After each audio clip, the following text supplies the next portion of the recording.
Hello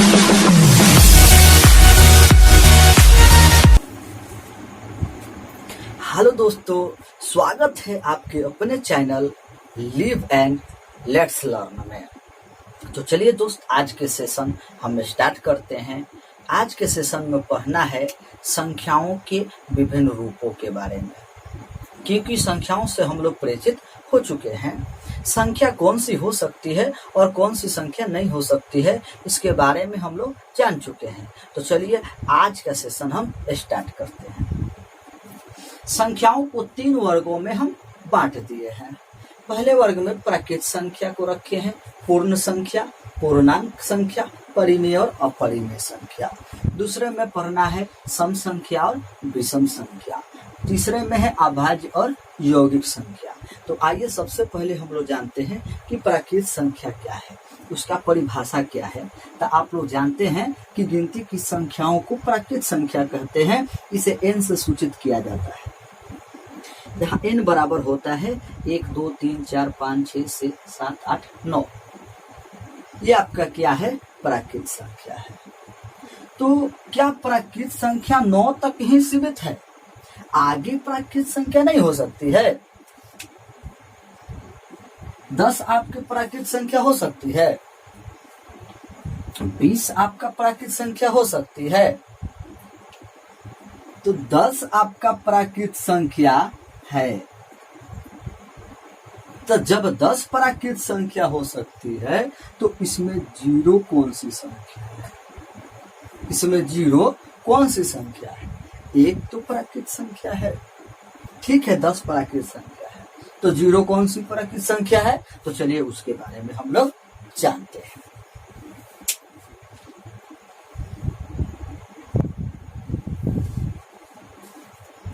तो चलिए दोस्त, हम स्टार्ट करते हैं पूर्ण संख्या। तो पूर्ण संख्या आप लोग जानते हैं कि प्राकृत संख्याओं के परिवार में शून्य को शामिल कर देने से प्राप्त जो संख्या बनती है उसे पूर्ण संख्या कहते हैं। इसे W से सूचित किया जाता है। W बराबर 0, 1, 2, 3, 4। ये आपका पूर्ण संख्या हो गया। तो अब तो मालूम चल गया कि 0 क्या है, आपका पूर्ण संख्या है। तो क्या पूर्ण संख्या यानी प्रत्येक पूर्ण संख्या प्राकृत संख्या हो सकती है? क्या प्रत्येक पूर्ण संख्या प्राकृत संख्या हो सकती है? नहीं, प्रत्येक प्राकृत संख्या पूर्ण संख्या हो सकती है, क्योंकि उसमें जीरो शामिल होता है। ठीक है, तो मैं उम्मीद करता हूं कि आप लोग को समझ में आ रही है। अगर नहीं आ रही होगी तो आप लोग कमेंट कीजिए, हम उसका सॉल्यूशन करेंगे। तो आइए हम लोग अब पढ़ते हैं पूर्णांक किसे कहते हैं, पूर्णांक क्या है। ठीक है,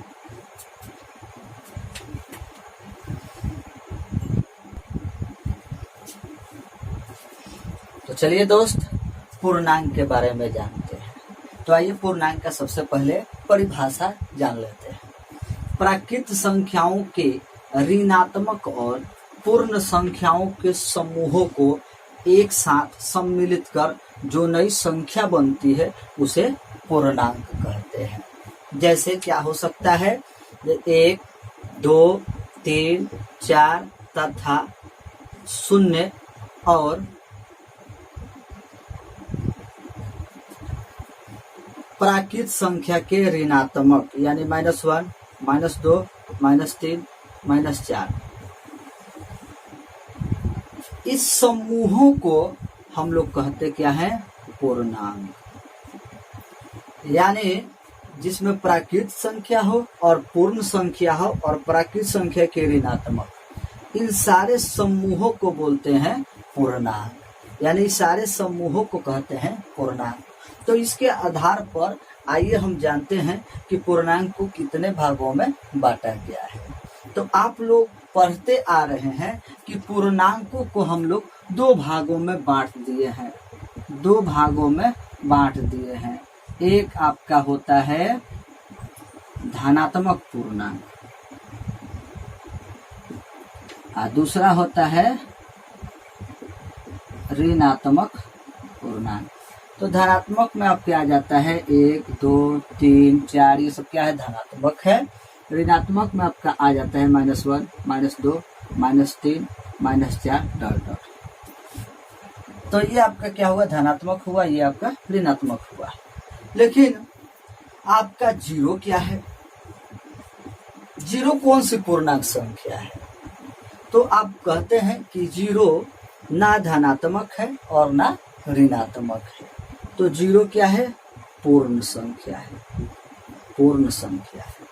तो जीरो जब पूर्ण संख्या है, ठीक है, तो जीरो पूर्णांक भी तो है, क्योंकि इसमें प्राकृत और जीरो शामिल है।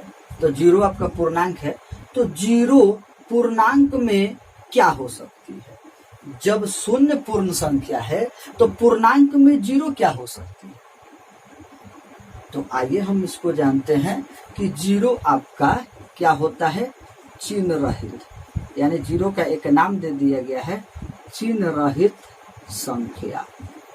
यानी जीरो ना धनात्मक है ना ऋणात्मक है, ना जीरो का प्लस होता है और ना माइनस होता है, इसलिए जीरो को बोलते हैं चिन्ह रहित।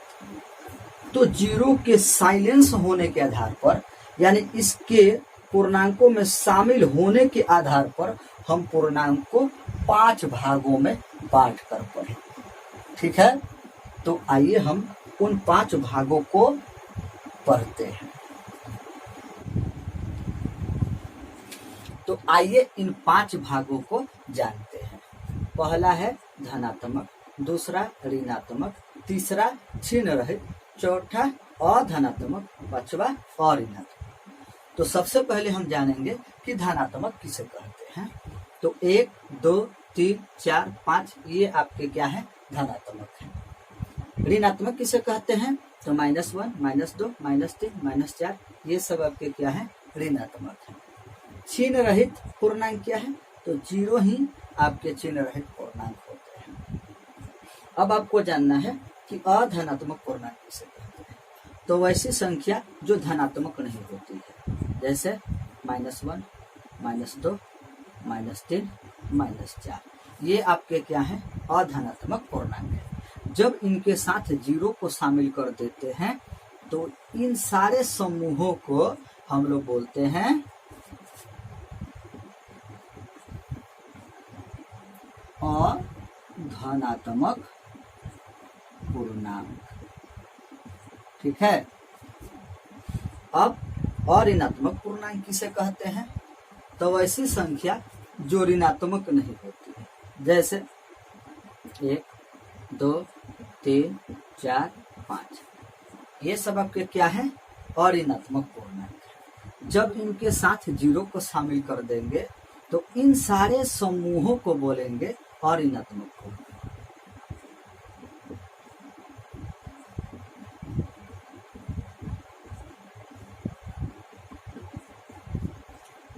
ठीक है, तो अब आपको समझ में आ गया होगा। जब आपसे कोई प्रश्न कर दे कि दो आपकी कौन सी पूर्णांक है, तो अब आप नहीं कहेंगे कि 2 अऋणात्मक पूर्णांक है। आपका सीधा आंसर होना चाहिए कि 2 आपका धनात्मक है। जब आपसे कोई पूछ दे कि -3 कौन सी पूर्णांक है, तो अब आप नहीं कहेंगे कि -3 अधनात्मक पूर्णांक है। आपका सीधा आंसर होना चाहिए कि ये ऋणात्मक पूर्णांक है। ठीक है। कब आप कहेंगे कि अधनात्मक है और कब आप कहेंगे कि अऋणात्मक है? जब इनके साथ जीरो शामिल हो। जब इनके साथ जीरो शामिल हो तो कहेंगे कि अधनात्मक है और इसको कहेंगे कि यह ऋणात्मक है। लेकिन जब आपसे कहा जाए कि 2 3 4 5 6 7 ये आपके क्या है, तो धनात्मक पूर्णांक है, और -3 -4 -5 -6 अगर पूछा जाए तो ये ऋणात्मक संख्या है। तो समझ में आ गई होगी अब आप लोग को, कॉन्सेप्ट क्लियर हो गया। तो चलिए इसको नोट कर लीजिए, और नहीं तो स्क्रीनशॉट कर लीजिए। ठीक है। तो चलिए दोस्त, आज इतना ही रहने देते हैं और फिर मिलते हैं हम लोग अगले वीडियो में। उसमें जानेंगे कि परिमेय अपरिमेय संख्या किसे कहते हैं, इवन और ओड नंबर किसे कहते हैं। तो अगर आपको परिमेय अपरिमेय ओड नंबर इवन नंबर को जानना है तो मेरे चैनल को सब्सक्राइब कर दीजिए, मेरे परिवार का हिस्सा बनिए और बेल आइकन को दबा दीजिए और ज़्यादा से ज़्यादा शेयर करिए ताकि उन सभी बच्चों की पढ़ाई हो सके जिनकी पढ़ाई लॉकडाउन की वजह से रुकी हुई है। ठीक है, तो मैं आशा करता हूँ कि आप लोग मेरे चैनल को सब्सक्राइब करिएगा और बेल आइकन को दबा दीजिएगा। Thank you.